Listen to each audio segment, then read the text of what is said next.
First and foremost, why did you do this? What made you want to compete in Miss Kentucky USA? That's the golden question, and my mom still questions it every single day. So I've been thinking about it since I was about 15 when a girl from my high school won the teen title, and she was everything to me. She was smart, she was beautiful, she was involved in everything from cross country to band and musicals. And so Brittany Reed was accomplished, and I wanted to be exactly like her, but I waited until I had my big girl job because that's when I could afford it. So I waited until I started in October 2020, signed up in December 2020. What are you judged on? Just kind of like run anyone that doesn't understand Miss Kentucky USA. What is that pageant like? I think the prep is probably one of the biggest things that you're going to go through. It's intensive. It's a lot of work. But then the pageant itself is so you have an interview with a panel of judges, and then you have opening number, which you're not scored on. But then you have evening gown and swimsuit. And then that's preliminary competition. And then they cut it down to a top 15. They go through that whole process again of swimsuit, evening gown. Then it gets cut to a top 5. And then top 5 does onstage question, which is where everyone sees. The girls start to panic, and you're thinking, oh, goodness, is she going to answer this correctly? And then a winner's crowned. So you said you wanted to wait until you got your big girl job. Yes. I feel like that's got to be really tough, though. I mean, you have friends. You just graduated from college. You've got your big girl job. Your family doesn't necessarily live here, so if you want to go see them, you've got to travel. And then all on top of it, you're saying, yes, I want to compete for this. So how do you balance everything? It's hard. Anyone who I work with, you know it's hard. You see me struggle to do both. But I have to say WHS has been amazing and supportive. But it's taught me a lot of time management. It's taught me just diligence and also the importance of taking care of yourself and having those moments to yourself, self-rest. And Sundays are my days. But other than that, I would say it's been hard. Mm-hmm. How do you choose what the priority is? Do you set, like, this is my number one priority across the board, or does it change day to day, week to week? I think it changes solely because my job is what pays the bills. So that needs to be the most important, but then I also have a responsibility for Kentucky. And so what I've done is Monday through Fridays are work, and then the weekends are set for Miss Kentucky USA. Obviously, there's been some overlap with events that I couldn't have gone to over the weekend, but it's been mostly the focus has been work. Mm-hmm. What does your day-to-day look like? Everyone was asking about your workout routine. Everyone wants to know when you're working out, what you're eating. My goodness. Just what does your day-to-day look like? It starts at 5. I wake up at 5, and then I journal a little bit, and then I go to the gym, do an hour and a half workout, and then I do my stretches, get breakfast, get ready for work, hop on that 9:30 editorial meeting. 9:30 to 6:30 is work, and then depending on the day, I'll have something for Miss Kentucky. It's either interview prep, it's either going to another workout, or going to walking training. So I would say my days usually end around 9:30, 10 work days technically, and then I'm done. Don't talk to anybody. I just go to bed and hit the hay, honestly. That's funny. Someone asked what makes you stand out against this field of all of these other contestants. I know that you've had a chance to meet them. Some of them you've hung out with more than others, just regionally and stuff like that. But what sets you apart? And I know that's a tough question because I'm sure, you know, everyone loves you. You're a great person. You're a great friend. So it's kind of hard to look at other people and say, I want to beat you. But how does that work? It is hard. But one of the things that I love about the Miss USA organization is everyone is incredible. So like you said, everyone's accomplished, everyone's incredible. But I'm going to say my communication skills because of work. This job has taught me so much. I can talk to anyone. And I think that's what really sets me apart because a Miss USA, her job is to connect with people. She should be able to speak with a 3-year-old. She should be able to speak with a 90-year-old veteran or the CEO of a business. And we do that every single day at work. You're speaking to a wide range of personalities and meeting different people with different perspectives. And so I think that's the big thing that I take from work and then translate it to Miss Kentucky USA, which I hope I can translate to Miss USA. It's interesting that you kind of like pulled on our job and our profession as journalists because I think sometimes it can be a stark contrast what you do to prepare for a pageant and what you do when you're competing in the pageant versus day-to-day journalistically. I know there's a lot in common, like you said, with communication. How do you hold on to your journalistic integrity when you have to strut your stuff in a bikini in front of a crowd of people? You know, there's always going to be people that think that pageants exploit people, that they only show brainless beauties. We've all heard those things. But do you guys remember the trend a couple of years ago when the doctors were in their bikinis and they were saying, you know, just because I post in a bikini doesn't mean I'm not educated, that I'm not smart, that I can't be professional. It's the same exact thing. When I'm walking in a swimsuit, I'm showing the hard work, and I mean hard work that I do every single day to have a healthy body, a healthy lifestyle. And so I would disagree with anyone who says, you know, you can't be professional and then also wear a swimsuit. Mm-hmm. I know with the preparation and getting ready and everything too, there is a lot of stuff that you have to do in the community with certain businesses that can be tough journalistically when you're supposed to always be unbiased. How do you kind of balance those things out with, you know, going to certain events or not being able to make certain events, or saying, even when it comes to sponsorships, I'm sure that a lot of people are interested kind of in how that has all played out. You know, it's a conversation that I had to have with our management beforehand, because sponsorships not only are beneficial for personal and Miss Kentucky reasons, but they help us get to that national stage. So I got a sponsor for my dress. I couldn't have afforded my dress, but thankfully my sponsor's in Ohio, so I didn't have to worry about that. But most of my sponsors are not in our viewing area. If you realize, they're outside of our viewing area, which I appreciate. But it's something that you have to do if you're competing in a pageant.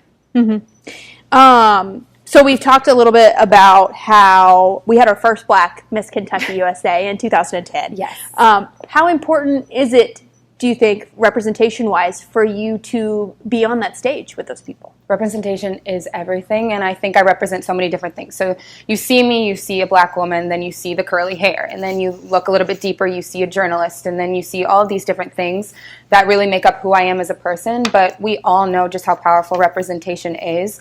I think when I saw Chesley win Miss USA, she wore her natural hair, which I don't think people realize how big that is for me, because I've had such a treacherous hair journey over the years. And so seeing someone who's confident in herself and confident in her abilities, and just seeing a Black woman who knows exactly what her strengths are, her weaknesses, it's a powerful thing. Mm-hmm.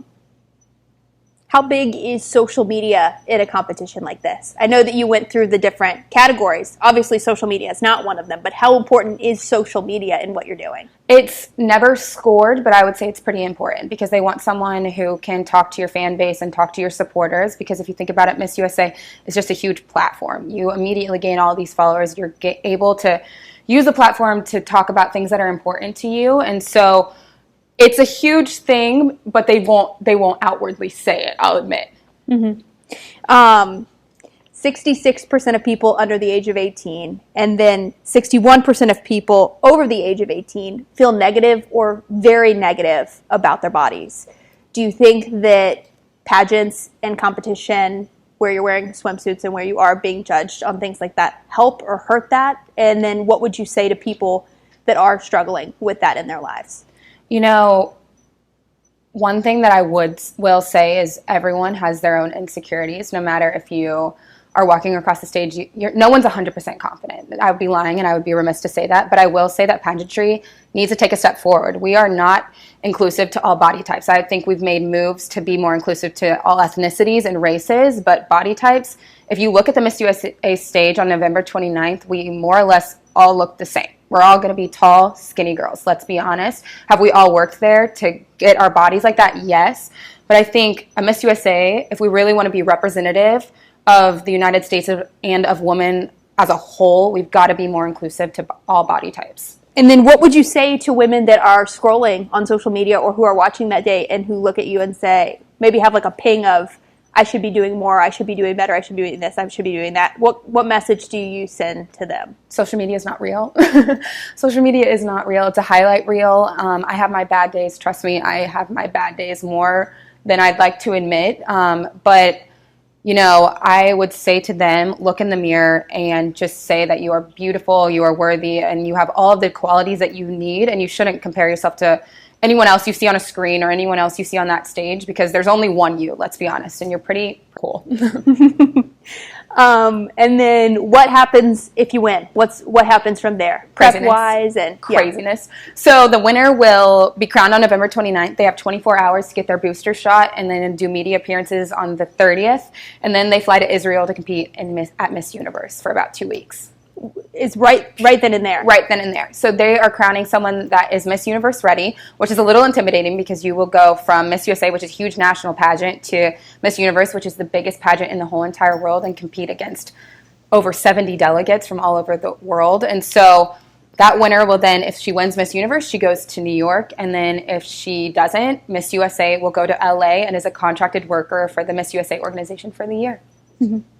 What passions have you found either before you started competing or through competing, especially as they tie back to Kentucky, that you feel proud of and that you feel need a little more work? In regards to my platform's National Cervical Cancer Coalition. And so I'm the Louisville chapter leader here, and my whole thing this whole year has been to educate and prevent in regards to cervical cancer. Thankfully, I just saw a statistic the other day that 87% of cervical cancers have been prevented because of the HPV vaccine, which is a huge, huge breakthrough.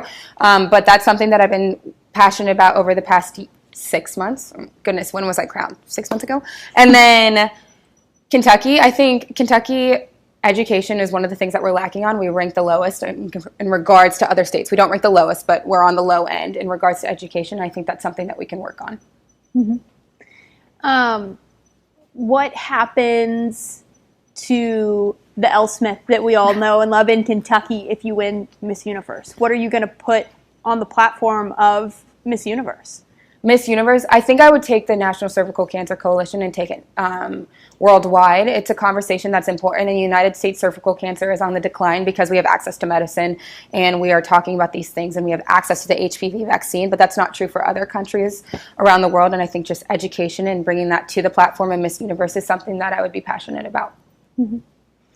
Do you think your life will ever go back to just being Elle Smith, reporter at WAJS 11? No, I don't, because I can still remember meeting former title holders years after they had won, and I still think and look at them and I'm thinking, oh my goodness, that's Miss Kentucky, that's Miss Ohio. So this is a legacy that I will take with me, regardless if I win Miss USA. Being Miss Kentucky has been the biggest honor of my life thus far. Just traveling the state and meeting the people of Kentucky, it's something that I will treasure. It's been, honestly, the best experience.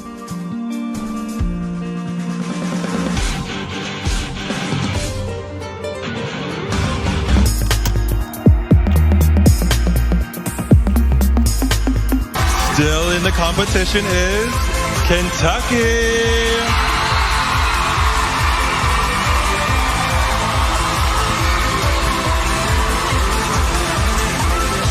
There we go.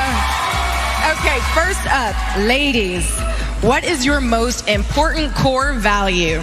Take it away, dive in there. Honesty. I appreciate it in myself. I appreciate it in my friendships and with my family. When you're honest with yourself, when you surround yourself with people who are honest with you, you can propel into different situations, and I appreciate that. Well said.